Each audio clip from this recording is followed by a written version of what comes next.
মনে কর যে তুই বললি যে সে ভাত খেয়েছে, হি হ্যাজ ইটেন রাইস, মানে তুই যদি মনে করিস যে এটাকে আমি পারফেক্ট আকারে বলবো, তুই ইংলিশ আলাদা এই ইংলিশ সেন্টেন্সের স্ট্রাকচার দেখে বোঝে যে সে একটু আগের ঘটনা না একটু বেশি আগের ঘটনা। আমি যদি বলি যে হি এট রাইস, সে ভাত খেয়েছে, তাহলে বোঝা যাবে এটা দ্বারাও অতীত বোঝায়, এটা দ্বারাও অতীত বোঝায়। কিন্তু যদি পারফেক্ট টেন্স বলিস তাহলে বোঝা যায় একটু আগের ঘটনা, আর যদি একটু পাস্ট টেন্সে করিস তাহলে মনে করলে বুঝো একটু অনেক আগের ঘটনা। আমি কি ক্লিয়ার কিন্তু করতে পারছি না? তাহলে পাস্ট টেন্স আর পারফেক্ট টেন্স একই রকমের। পারফেক্ট মানে একটু আগের, একটু বেশি আগের। তো আমরা পারফেক্ট টেন্স গঠন করা, মনে করো আমরা পাস্ট টেন্স করবো না, আমরা সব কিছু আজকে শেখাবো পারফেক্ট টেন্স। মানে বর্তমানে কোনো কাজের একটু আগে হয়েছে, অতীতের কোনো ঘটনার একটু আগে হয়েছে, ভবিষ্যতের কোনো ঘটনার একটু আগে হবে, মানে একটু আগের কোনো একটা কথা বলতেছিস। মনে কর যে তুই বললো যে আমি যখন রাস্তা দিয়ে হাঁটতেছিলাম তখন রফিকের সাথে দেখা হইলো। রফিকে বললাম, কে রে রফিক, তুই কি ভাত খাইছিস? রফিক বলে যে হ্যাঁ আমি ভাত খাইছি। তো ওইটা কিন্তু অতীতের কোনো কাহিনীর মধ্যে তুই জিজ্ঞাসা করছিল আর ও তখন বলছিল যে, তখন ওইটাকে বলে পাস্ট পারফেক্ট টেন্স। আর বর্তমানে আমি বই পড়েছি, একটু আগে আমি বই পড়েছি, মানে এখন বর্তমানের কথা। আর ভবিষ্যতের কথা, আমার একটা পরিকল্পনা আছে, আমি নাটোর যাব, নাটোর যেয়ে আমি রাজবাড়িতে যাব, রাজবাড়িতে যাই আমি রফিকে জিজ্ঞাসা করবো যে ভাই আপনি কি ভাত খাইছেন? আমি খাওয়ার আগে রফিক যদি বলে যে হ্যাঁ ভাত খাইছি আমি, তাহলে বোঝা যাবে যে রফিক একটু আগেই ভাত খাইছে।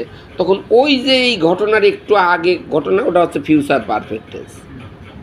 আমি কি বোঝাতে পারলাম? পারফেক্ট টেন্স মানে কোনো ঘটনা একটু আগে শেষ হয়েছে, সেই ঘটনাটাকে বলা হয় পারফেক্ট টেন্স। তাহলে পারফেক্ট টেন্স মানে সেটা প্রেজেন্ট পারফেক্ট হোক, আর সেটা পাস্ট পারফেক্ট আর ফিউচার পারফেক্ট হোক, সাবজেক্ট দিয়ে মাঝখানে একটা ভার্বের পাস্ট পার্টিসিপল হবে। মনে থাকবে কিনা? পারফেক্ট টেন্স মানে ভার্বের পাস্ট পার্টিসিপল, আর কন্টিনিউয়াস টেন্স মানে ভার্বের সাথে আইএনজি যোগ। যে কোনো perfect tense, present perfect tense হলে ভার্বের পাস্ট পার্টিসিপল, পাস্ট পার্টিসিপল মানেই পারফেক্ট। পাস্ট পার্টিসিপল মানেই আমাদের হচ্ছে, যেমন সে ভাত খেয়েছে, না আইএনজি কেন? পাস্ট পার্টিসিপল কেন? তোর তো সেই জন্যই তো টেন্সের কয়েকটা জিনিস, প্রত্যেকটা জিনিস present form, past form, past participle form, সেটা তো মুখস্থ করলে।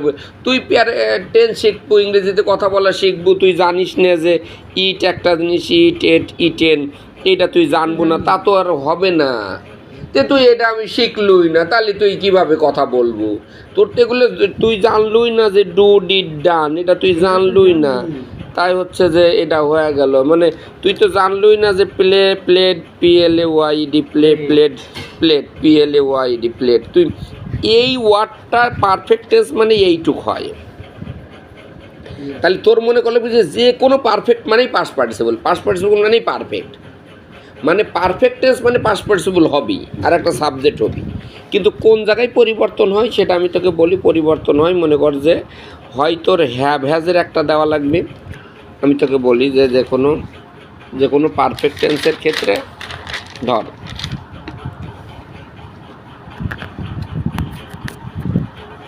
মনে কর যে আমি ভাত খেয়েছি, মানে কি একটু আগে খাইছিস, আই দিলাম, আর খাওয়ার ইংলিশ কি? ইটে যাবে কি? ইটেন। তা আমরা যখন কোনো ইংলিশে কথা বলি, সে ইংলিশে কথা বলার সময় কিন্তু আমি যখন দেখবো যে কাজটা একটু আগে হয়েছে, তখন কিন্তু আমরা ভার্বের পাস্ট পার্টিসিপল হিসাবে কথা বলি। তখন আমরা বলি যে আই ইটেন, খেয়েছি। আর এই যে কোনো পাস্ট পার্টিসিপল বসানোর জন্য হয় তোর হ্যাভ হ্যাজের মধ্যে একটা দেওয়া লাগবে, নাই হ্যাডের মধ্যে একটা দেওয়া লাগবে, নাই শ্যাল হ্যাভ উইল হ্যাভের মধ্যে একটা দেওয়া লাগবে। আমি কি বুঝালাম কত? যে কোনো পারফেক্ট টেন্স হওয়ার জন্য কি কাজ করা লাগবে? হ্যাঁ, আর সাবজেক্ট একটা হবে, ভার্বের পাস্ট চলবে, আর মাঝখানে কি জিনিস হতে পারে? হ্যাভ হ্যাজের একটা হলে প্রেজেন্ট টেন্স, আর হ্যাড হলে পাস্ট টেন্সের পারফেক্ট, আর শ্যাল হ্যাভ উইল হ্যাভ হলে ফিউচার টেন্সের পারফেক্ট।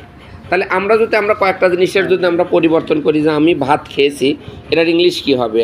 আই I have হ্যাঁ, I have eaten eaten rice, এনে একটা রাইস মেরে দে, ক্লিয়ার? আচ্ছা, আমি ভাত খেয়েছিলাম। I had eaten খেয়েছিলাম, আমি ভাত খেয়েছিলাম মানে বোঝাচ্ছে যে কে তুই কি ভাত খাইছিল? হ্যাঁ ভাই, আমি ভাত খাইছিলাম। খাইয়াছিলাম, খেয়েছিলাম বাদ দে, খাইয়াছিলাম দেয় মানুষ, আসিলাম বলে। খেয়েছিলাম বললে ওটা পাস্ট বনে দেয়। মনে করো আমি ভাত খাইয়াছিলাম, কে ভাত কি খাইছিল তুই? হ্যাঁ ভাত, আমি খাইয়াছিলাম।